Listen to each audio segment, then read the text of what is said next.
Bien, chicos, vamos a dividir los orígenes de la guerra en 4 puntos que hay que tener muy claro que están muy interrelacionados entre sí. Bien, el primero y seguramente uno de los aspectos más importantes a tener en cuenta para el origen de la Segunda Guerra Mundial es que es una consecuencia directa de la primera. ¿Y eso por qué? Por la imposición de la Paz de Versalles. La Paz de Versalles, recordarla, que es una serie de tratados en el cual el Tratado de Versalles que se le impone a Alemania como única culpable y la exclusividad de la culpa de la guerra. Alemania es la culpable y a raíz de eso tiene que pagar unas sanciones económicas, pero donde nos vamos a centrar más aquí es en las imposiciones territoriales que se les imponen a los alemanes tras este tratado. Bien, centrándonos en las imposiciones territoriales, como vemos en el mapa, además que tener en cuenta que Alemania perdió todas sus colonias, sí, llegó tarde a la colonización, pero quieras que no, ya tenían alguna colonia en África y no estaba muy de acuerdo en eso. Pero lo más importante es lo que le pasó a lo que era el Imperio Alemán. Bien, como bien tenemos en el mapa, el norte, en la península de Jutlandia, pasa a Dinamarca. Tener en cuenta que todo lo que le quita a Alemania siempre son zonas industrializadas, zonas que les pueden hacer daño económicamente para evitar que se vuelva a formar una gran potencia. Bien, luego Alsacia y Lorena son devueltas otra vez a Francia, que como recordaréis son ganadas en la guerra franco-prusiana. De Prusia se lo ganó a Francia. Bien, luego, teniendo en cuenta también minas del Sarre, también entregadas a Francia. Como ya os he dicho antes, vamos a evitar que Alemania sea grande, fuerte económicamente, quitándole acceso a sus recursos, materias primas. Bien, seguimos. La zona más próxima a la frontera franco-belga sería una zona desmilitarizada. No debía haber un ejército alemán por esa zona. ¿Evitando qué? Evitando que volvieran los alemanes a ejecutar el plan Schlieffen, pasando a París, o pasar por aquí, por Francia, para invadir Francia. Bien, como ya sabemos, el Imperio Alemán se disgrega, ya no existe, lo abolen y se forma la República de Weimar, teniendo en cuenta que es una aberración, es un sistema democrático muy débil, no sabe hacer frente a la crisis del 29, del crack, que lo daremos próximamente, como ya he dicho, está todo interrelacionado entre sí, y es una república que no puede parar el ascenso de los nazis. Bien, también se prohíbe la unión entre Austria y Alemania en lo que se denomina el Anschluss. Y eso es muy importante, claro. Si juntamos lo que es Alemania y Austria, pues teníamos un país de alemanes, pues seguramente más rico, más fuerte, con posibilidad de a la larga crear un nuevo gran país, gran potencia que haga frente a las democracias. Y lo más importante que tenemos que tener en cuenta es la formación del corredor de Danzig, que es esto. Danzig se crea como una ciudad libre controlada por la Sociedad de Naciones, ciudad independiente, y se hace un corredor para que Polonia pueda acceder al mar. Bien, la imposición de este corredor, de separar a Alemania en dos, es una aberración para los alemanes, porque recordar que la unificación alemana, Prusia es el corazón de Alemania, Prusia es la que lleva la iniciativa por unificar Alemania con Otto von Bismarck, y el corazón de Alemania, que es Prusia, esta zona queda separada en dos, hay mucha población alemana por esta zona que no pertenece a Alemania. Y teniendo en cuenta el creciente nacionalismo extremista alemán con los nazis, esto se convertirá en un gran problema y desencadenará, como veremos más adelante, en la Segunda Guerra Mundial. Muy buenas a todos, chicos y chicas, soy Guille. Vamos a empezar este tema de la Segunda Guerra Mundial Y bien, muchos de vosotros ya conocéis este tema y es uno de los más importantes, por no decir el que más, del actor actual. Y bueno, vamos a intentar recalcar lo más importante tanto en antecedentes, desarrollo y consecuencias. Y seguramente haya muchas cosas que ya conozcáis que nos las vamos a dejar atrás. Bien, como ya he comentado, es un tema que da mucho para hablar y se suele conocer sin haberlo estudiado. Existen muchísimas referencias en películas como Salvar al soldado Ryan, la mítica escena del desembarco de Normandía en la pelea de Omaha, o Pearl Harbor, que se detalla muy bien el ataque de los japoneses a los estadounidenses, que provocaron la entrada de estos últimos en la guerra. Luego tenemos series como Hermanos de Sangre, que al que le interese el tema estaría muy bien que la viese, que es la batalla de Normandía desde otro punto de vista. Y bueno, ya documentales, unos que ya están saliendo ahora en color, que están muy bien, que si los buscáis, se llaman Apocalipsis del National Geographic y están bastante bien. Luego videojuegos, ¿quién no conoce el Call of Duty o el Battlefield? También infinidad de bibliografía, en definitiva, es un tema que no para de producir material, ya que es muy reciente. Es muy reciente tanto de que las últimas generaciones que la vivieron todavía puede llegar a darse que sigan viviendo. Pero bueno, en términos históricos es muy reciente la Segunda Guerra Mundial. Y bien, hay que tener claro que la Segunda Guerra Mundial es la guerra de las guerras. Si la Primera Guerra Mundial ya era muy importante, como la consecuencia de todos los conflictos, la Segunda Guerra Mundial hay que tener en cuenta que es una consecuencia directa de la primera. Esto os lo tenéis que quedar muy claro. Dura 6 años, desde 1939 hasta 1945, comienza con la invasión de Polonia por parte de los alemanes y acaba con el lanzamiento de las bombas atómicas en Hiroshima y Nagasaki, que hace que ante tanta devastación Japón ya no pueda mantenerse en la guerra. Bien, es una guerra que es más mundial. Esta sí podemos llamarla mundial. La Primera Guerra Mundial sí, toca más continentes, pero en la segunda se toca más aún. Está por todos lados. Tenemos batallas en Europa, por todos lados de Europa, en Francia, en Alemania, en todo el oeste, el frente oriental de la Segunda Guerra Mundial, digamos que es el más importante, entre rusos y alemanes. Tenemos batallas en los Balcanes, en la península italiana, luego tenemos acontecimientos en el norte de África y sobre todo otro frente que también es muy importante es el frente del Pacífico, que quieras que no, es muy importante por el control de todo el Pacífico entre Estados Unidos y Japón. Bien, es una guerra total que pasa absolutamente de todo. Combates, genocidios humanos. Genocidios, aquí es donde se ven de verdad los genocidios humanos.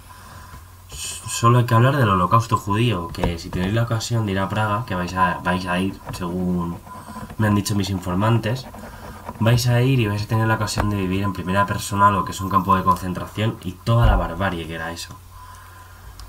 Luego es una época en la que, gracias, digamos, a lo que es la Segunda Guerra Mundial, hoy en día conocemos el mundo tal y como lo conocemos tecnológicamente hablando, porque mucha de la tecnología que usamos hoy en día, como puede ser la electrónica de un móvil, se desarrolla en sus inicios, en la Segunda Guerra Mundial, por la carrera armamentística y tecnológica para ir por encima de la guerra. Bien, vamos a dar tres vídeos divididos, y eso vamos a empezar ahora con la expansión nazi y la política de apaciguamiento como los antecedentes de la Segunda Guerra Mundial.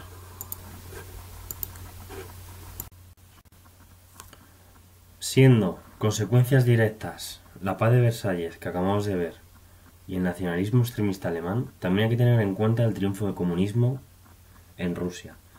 El triunfo del comunismo hace que a partir de octubre de 1917, cuando realmente triunfa, fue recibido entre admiración de muchos y miedo de otros. Admiración de muchos porque veían como un antiguo régimen, como las altas élites y podían ser derrocadas, como le pasaron a los zares, y miedo de otros a que no querían que en su propio país pasara lo mismo que pasó en Rusia, porque fue una revolución muy sangrienta, hay que reconocerlo. Y empezaban a surgir movimientos revolucionarios en pequeña medida en países como en España, que tenemos que señalar que España en los años 30 tiene una república que tiende mucho a ser una república con muchos partidos pro-revolucionarios para montar una dictadura del proletariado igual que en Rusia. Y eso también existe en Francia, empieza a surgir en Alemania, empieza a surgir en Inglaterra, por lo que después va a conllevar el desarrollo de la guerra, habiendo un totalitarismo nazi, otro fascista, otro comunista, que son dos polos totalmente enfrentados. Esto va a provocar que la Segunda Guerra Mundial se convierta pues en el campo de batalla para solucionar cuál es el totalitarismo más fuerte en este caso. Bien, como te podemos interrelacionarlo todo, la Gran Depresión es clave, tanto en el auge de estos totalitarismos como en cómo están montadas las democracias. Porque las democracias acaban la Primera Guerra Mundial, son las grandes vencedoras, pero se le viene grande lo que pasa en los años 30.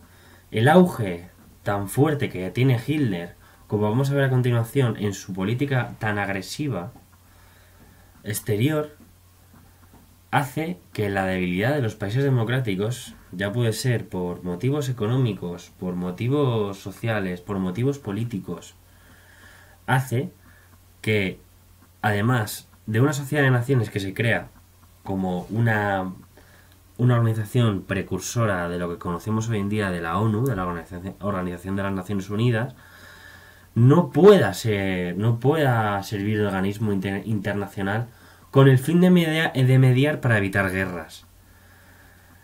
Y son incapaces los países democráticos, como vamos a ver a continuación, de hacer frente a todo lo que hacen los totalitarismos y todo lo que demandan y persiguen. Bien, seguimos con el tema, con una cosa que es importante también tener en cuenta, que es precursora de lo que es la guerra, que es la expansión de los fascismos. Bien, hablamos de políticas expansionistas y agresivas de tres países sobre todo, que son Japón, Italia y Alemania, siendo la última la más importante y la que más consecuencias va a tener para el estallido de la guerra. Estas extensiones tenían como fin controlar mercados y materias primas básicas para acabar con la crisis social, que seguramente esté provocada en gran parte por la crisis económica que se dio en el 29. Y claro, ¿cómo solucionamos esa crisis económica? ¿Cómo distraemos a la población? Creando políticas imperialistas y una gran dosis de nacionalismo extremista. Bien, en primer lugar, vamos a hablar de Japón. Japón invade Manchuria. Manchuria es esta zona que veis aquí en el mapa, y teniendo en cuenta que Japón ya controla la península de Corea desde 1905, está en constante conflicto con China, ¿vale? Entonces, ¿Japón qué busca? Japón, teniendo en cuenta que es un archipiélago de islas, busca campos, busca materias primas para poder desarrollarse de una forma más grande y poder tener un potencial que pueda hacer frente comercialmente a su gran rival, que en este caso es Estados Unidos, por el control del Pacífico. El otro país que se expande en los años 30 es Italia en 1965 con la Segunda Guerra de Etiopía. Recordar que los italianos son la única potencia que fueron derrotados por una potencia africana como era Etiopía, que era uno de los pocos países que eran independientes a finales del 19 en el continente africano. Entonces, teniendo en cuenta que Italia, contando con la oposición del Reino Unido y la tibieza de Francia en una de las características claves de la política de apaciguamiento, y con el total apoyo de Alemania, que Hitler veía a Mussolini como un ejemplo a seguir, este líder fascista italiano lo que quería era convertir a Italia en una gran potencia imperialista, cosa que no pudo tener la ocasión de hacer en el siglo XIX, como se hizo Inglaterra, se hizo Francia, y crear una potencia imperialista además de su imperio africano y de dominar el mar Mediterráneo como pasaba en la antigua Roma. Es lo que buscaba la propaganda de Mussolini, y es lo que buscaba el fascismo italiano. Pero como veremos a la larga, durante la guerra no lo va a conseguir. Bien, nos centramos en la expansión de Alemania. Como ya hemos comentado, la expansión de Alemania tiene que ver con la llegada de Hitler al poder. Es un gran punto de inflexión que será clave para entender el estallido de la guerra. Hitler, como vimos en el anterior tema, promete abolir el Tratado de Versalles, y es una cosa que va a hacer desde el primer momento que llega. Lo cumple. Lo primero que hace es el rearme, hacer una economía de guerra basada en el rearme de Alemania y la consecuente expansión territorial, al igual que han hecho Japón e Italia, para asegurar materias primas que son claves para el desarrollo de Alemania como una gran potencia. Las dos primeras acciones que emprende son la ocupación del Sagre. Las primeras acciones que emprende son la ocupación del Sarre y la remilitarización de la zona de la Renania. ¿Vale? Una, la del Sarre en 1935, y la remilitarización de Renania en 1936. A la vez que el rearme ya está en marcha. Es decir, Hitler ya está aboliendo el Tratado de Versalles ante la incrédula mirada de las democracias lideradas por Inglaterra y por Francia, que de momento no hacen nada. En esta situación, con el estallido de la Guerra Civil Española en 1936, digamos que hay otro punto de inflexión en este periodo de entreguerras y pre-momento al estallido de la guerra. Alemania e Italia participan activamente en la Guerra Civil Española, apoyando al bando de los militares fascistas españoles que habían dado un golpe de estado al gobierno republicano, que como ya sabéis estaba impuesto desde 1931 tras la caída de la monarquía. Claro, este gobierno republicano era de índole pro-revolucionario, era muy asiduo a las ideas comunistas que se estaban dando en Rusia con Stalin. ¿Qué ocurre? Entonces, las democracias decidieron intervenir a favor del sistema democrático que en sí existía en España, cosa que sí hizo la Unión Soviética, poniéndose del lado de los republicanos españoles que luchaban en contra del bando denominado nacional. Entonces, se puede decir que la Guerra Civil Española fue un pretexto, fue como un campo de pruebas para lo que se iba a venir a partir del 39. Entonces, dicha intervención provocó un acercamiento entre Italia y Alemania, creando el eje Berlín-Roma en octubre de 1936, al que después se crea el Pacto Anticomitén, que es Alemania y Japón en contra de la URSS, en contra de cualquier ataque de la URSS. Se asocian porque ven a la URSS como un enemigo, y un enemigo que, según sus ideologías, no puede existir en la faz de la Tierra. Y en este pacto, el cual se crea en noviembre de 1936 también, se une posteriormente Italia. Bien, la política de apaciguamiento es un elemento muy importante a tener en cuenta, ya que fue por su fracaso, por su inutilidad, fue clave para el desarrollo de la Segunda Guerra Mundial y sobre todo su estallido. Vale, tenéis que tener en cuenta de que Neville Chamberlain fue uno de los artífices de esta política.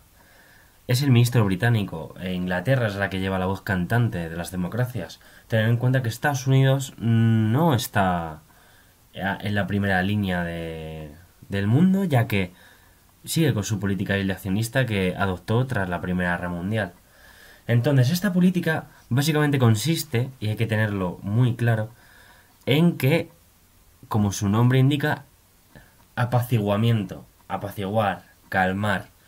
Calmar lo que es la expansión de la Alemania nazi. Todas las políticas tan agresivas en cuanto a política exterior que estaba haciendo Hitler. Estaba violando el Tratado de Versalles. Y llegó un momento que los ingleses dijeron, ¿qué pasa aquí? Que aquí Hitler está haciendo lo que le da la gana y no podemos consentirlo. Entonces, tiene como fin intentar evitar un gran conflicto otra vez. No quieren volver otra vez a la Primera Guerra Mundial. No quiere que pase otra vez una situación tan catastrófica como lo fue la Primera Guerra Mundial.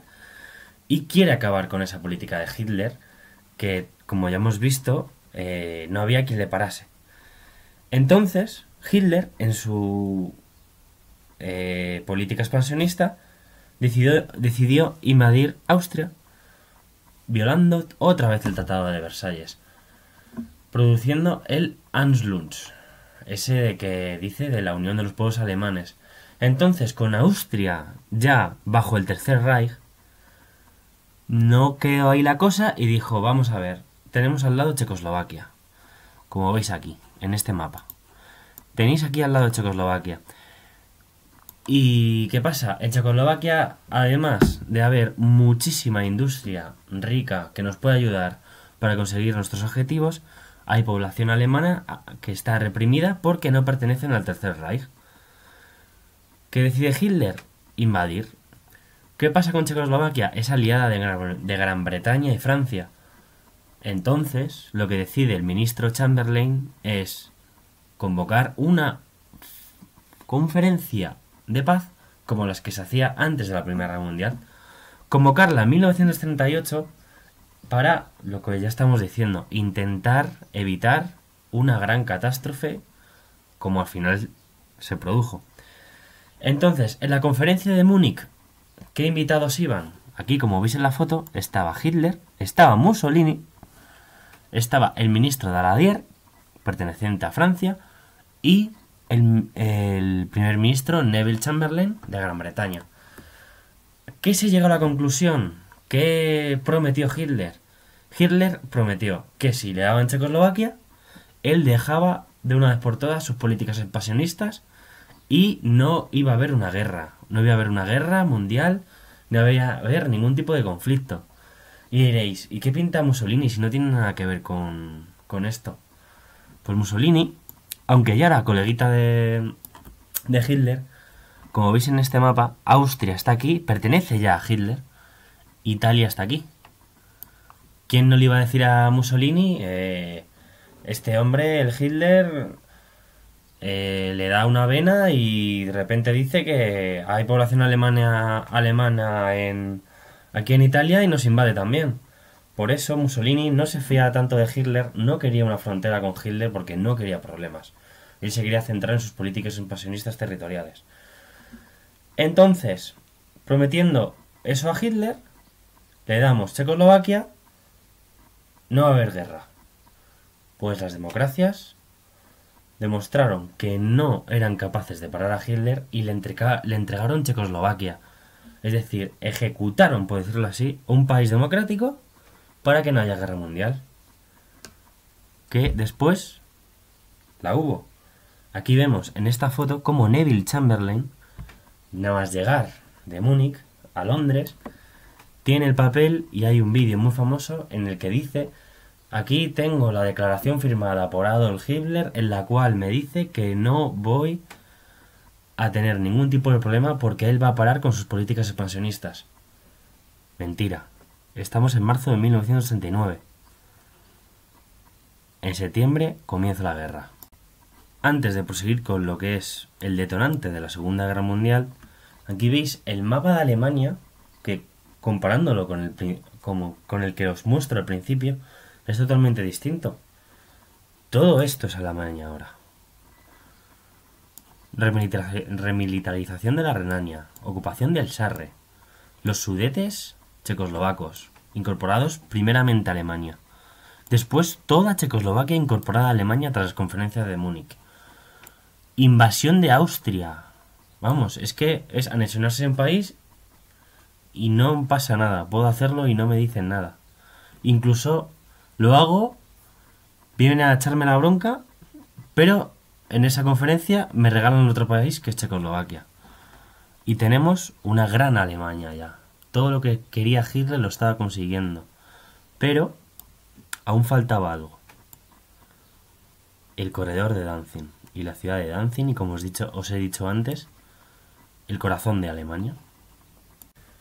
Bien, como ya he estado comentando durante todo el vídeo, Hitler nunca aceptó el corredor de Danzig y también ambicionaba Polonia. Como bien dice en el Mein Kampf, su espacio vital estaba hacia el este.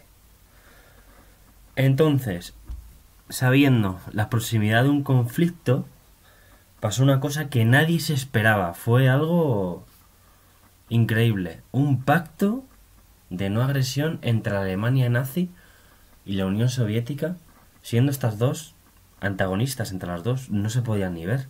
Tenían ideales totalmente distintos.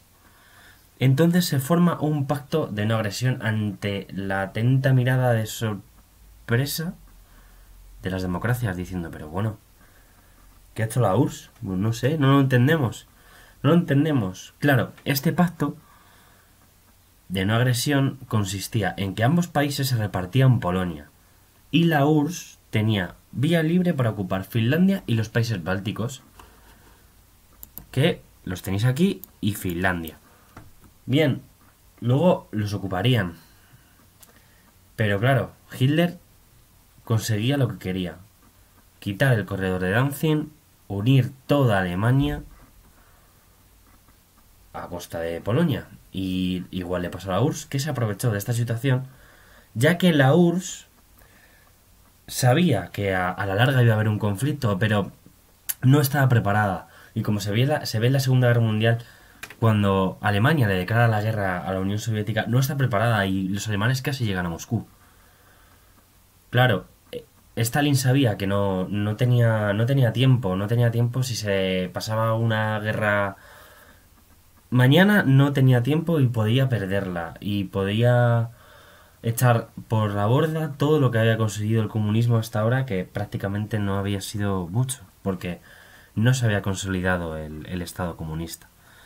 Entonces Polonia, sabiendo lo que iba a venir, sabiendo las aspiraciones de Hitler, sabiendo cómo se había comportado Hitler con la anexión de Austria, con la anexión de Checoslovaquia, decía, bueno, vamos a hacer una alianza con las democracias, de que me prometan que si me invaden, me defiendan.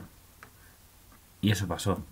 El 1 de septiembre de 1939, Hitler invade Polonia de una manera muy graciosa, por decirlo así, porque en Danzig, la ciudad libre controlada por la Sociedad de Naciones, había una embarcación alemana allí fondeada, y entonces lo que hicieron los alemanes fueron disfrazarse de polacos, sabotear la embarcación alemana, y así los alemanes tenían pretexto para invadir Polonia, porque, oye, me han agredido, yo también voy a agredirles a ellos.